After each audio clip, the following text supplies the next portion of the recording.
तो कल नीट देने वाले हो और आज दिल घबरा रहा है, ऐसा लग रहा है कि तुम्हें कुछ भी याद नहीं है, तो इस वीडियो को बिल्कुल एंड तक देखना। इस वीडियो में मैं तुम्हें 5 ऐसे पॉइंट्स बताऊंगा जिनका तुमने बहुत ज्यादा ध्यान रखना है कल नीट एग्जाम में।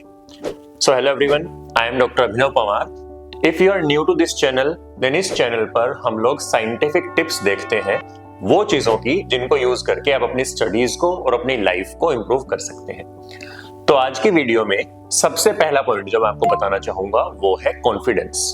देखो यार, इस टाइम पर हर एक बच्चे के अंदर एक इंटरनल डायलॉग स्टार्ट हो जाता है, एक इंटरनल वॉइस स्टार्ट हो जाती है जो उनको लगातार ये बोलती है कि यार मुझे कुछ भी याद नहीं है, मेरे को एक और रिविजन कर लेनी चाहिए, या फिर मुझे ऐसा लग रहा है कि मैं सारे फॉर्मूले भूल चुका हूं। तो अगर ये तुम्हारे साथ भी हो रहा है तो कोई घबराने की बात नहीं है, दिस इज परफेक्टली नॉर्मल। ये इंटरनल वॉइस तुम्हारी नीट शुरू होने से 2 मिनट पहले तक भी चलेगी, लेकिन जहां तुम्हारा क्वेश्चन पेपर तुम्हारे सामने होगा एकदम से वॉइस बंद हो जाएगी, तुम्हारा फोकस ऑटोमेटिकली ऑन होगा और तुम क्वेश्चन सॉल्व करना स्टार्ट कर दोगे। तो अगर आज पूरा दिन ये लगता रहे कि भाई मुझे कुछ भी याद नहीं है, तो घबराना नहीं है, अपने कोई छोटी मोटी क्विक रिवीजन जरूर ले लेना, लेकिन तुम्हें ये सोच के पूरा सिलेबस दोबारा नहीं पढ़ना है कि तुम्हें सब कुछ दोबारा याद करना पड़ेगा। The second point is time management. देखो यार, तुमने 2 साल 3 साल 4 साल, आई एम श्योर जब से तुम नीट की प्रिपरेशन कर रहे हो तुमने 3 घंटे में अपने बहुत सारे एग्जाम्स दिए होंगे, लेकिन कीप इन माइंड नीट में उन 3 घंटों में कुछ एक्स्ट्रा चीजें भी आपको करनी होती है। इन्विजिलेटर आपकी आईडी चेक करेगा, आपसे साइन करवाएगा, इवन जो ओएमआर शीट है उसमें आपका नाम आपको बबल करना होगा, एंड ये सारी चीजों की प्रैक्टिस यूजुअली आप नहीं करते हो। तो आपको घबराना नहीं है, ये सारी चीजें बहुत easily with in a few minutes हो सकती हैं, तो इनको लेके आपने ज्यादा परेशान नहीं होना है। जो चीज आपने ध्यान रखनी है वो ये है कि नीट में हर एक साल कोई ना कोई एक सब्जेक्ट थोड़ा लेंदी या थोड़ा ट्रिकी होता है, एंड इस साल कौन सा सब्जेक्ट ऐसा होगा ये बताना इम्पॉसिबल है। तो आप लोग क्या करो, आप अपने माइंड में एक मैक्सिमम टाइम लिमिट पर सब्जेक्ट करके सेट करो, एंड आप जिस भी सब्जेक्ट से स्टार्ट कर रहे हैं आप उतने टाइम में वो सब्जेक्ट खत्म करने का ट्राई करो। अगर वो सब्जेक्ट खत्म नहीं हो रहा है, मतलब इस साल वो सब्जेक्ट लेंदी है, तो आप उसे वहीं पे छोड़ो एंड आप दूसरे सब्जेक्ट पे स्विच कर जाओ।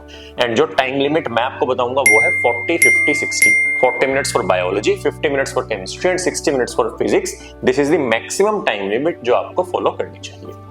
The third point is band items. बहुत बच्चे सोचते हैं कि नीट के जो रूल्स में लिखा होता है वो मे भी इतना स्ट्रिक्टली फॉलो नहीं होता होगा, हम ले जाकर देख लेते हैं, शायद इन्विजिलेटर अलाउ कर दे, लेकिन keep in mind NEET invigilators बहुत ज्यादा स्ट्रिक्ट होते हैं, वो हर एक रूल को टू द पॉइंट फॉलो करते हैं।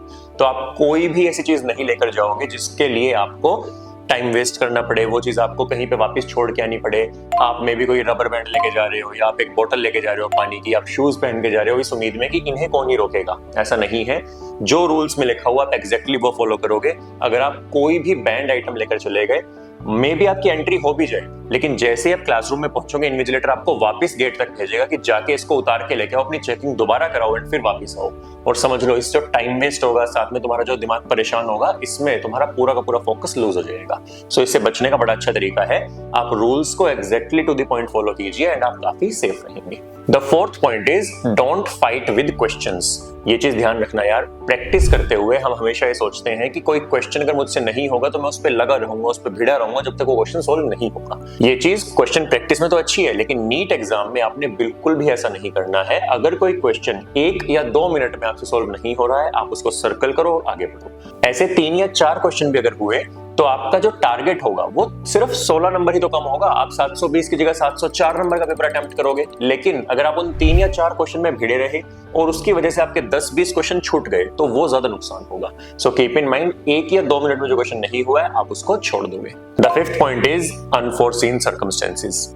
कीप इन माइंड, नीट एक बहुत ही बड़े लेवल का एग्जाम है। इनफैक्ट यूजी लेवल पे NEET is the biggest examination of this country, and इतने बड़े लेवल पे कोई ना कोई चीज अनप्लान्ड आ ही जाती है। हो सकता है इन्विजिलेटर्स आपस में बातें कर रहे हो सकता है कि बाहर कोई एक्सटर्नल नॉइज आ रही हो, जो आपका सेंटर है उसके बाहर कंस्ट्रक्शन वर्क चल रहा हो, या फिर हो सकता है कि जो क्लॉक रूम में है वो आपको ढंग से नहीं दिख रही है, सूरज की रिफ्लेक्शन पड़ रही है, 2 से 5 गर्मी का टाइम है, क्लास ढंग से ठंडी नहीं हो पा रही है, कुछ भी हो सकता है। ऐसे में कीप योर कूल, अपने आप से यही प्रॉमिस करना है कि कुछ भी हो जाए मैं एक्सटर्नल सर्कमस्टेंसेस की वजह से अपना फोकस लूज नहीं करूंगा। इन सारी चीजों के बारे में मैं टेंशन लेने की जगह जितना टाइम मुझे मिला है मैं उतने टाइम में अपना बेस्ट देने का ट्राई करूंगा। And the bonus point is NEET examination hall में आपको कई घंटे पहले जाना होगा, तो आपकी एंट्री 11 साढ़े 11 से स्टार्ट हो जाएगी। एग्जाम 2 से 5 होगा एंड आप कुछ भी खाने पीने का सेंटर में ले जा नहीं सकते हो। तो बहुत सारे बच्चे होंगे जो सुबह उठेंगे एंड उनको भूख नहीं लगेगी, उनको लगेगा कि नहीं यार मैं कुछ भी खाऊंगा तो मेरे को उल्टी हो जाएगी। लेकिन ऐसे में भी आपने थोड़ी बहुत लिक्विड डाइट जरूर लेनी है। ऐसा ना हो कि आप बिना कुछ खाए पिए एग्जामिनेशन हॉल में पहुंच जाए और 2 से 5 के टाइम में आपकी एनर्जी इतनी लो हो जाए कि आपका फोकस ही ना बन पाए। सो मेक श्योर आप कुछ भी थोड़ा बहुत घर का बना हुआ खा के जाएंगे, और कुछ नहीं तो आप थोड़ी लिक्विड डाइट, कोई थोड़ा सा दूध या थोड़ा सा जूस आप जरूर लेकर जाए। कीप इन माइंड, कल को कुछ भी हो जाए, NEET is just a paper. NEET is a very important part of your life, but NEET is not your life. तो अगर कल को कुछ भी हो रहा है, नीट में सिलेक्शन हो या ना हो, आप हार नहीं मानोगे। आप दोबारा से खड़े होगे और आपको बहुत सारे मौके मिलेंगे अपनी लाइफ में कुछ अच्छा करने के लिए। सो मेक श्योर आप कल के एग्जाम के बाद ज्यादा टेंशन ना लें। मिलते हैं एग्जाम के बाद। All the best.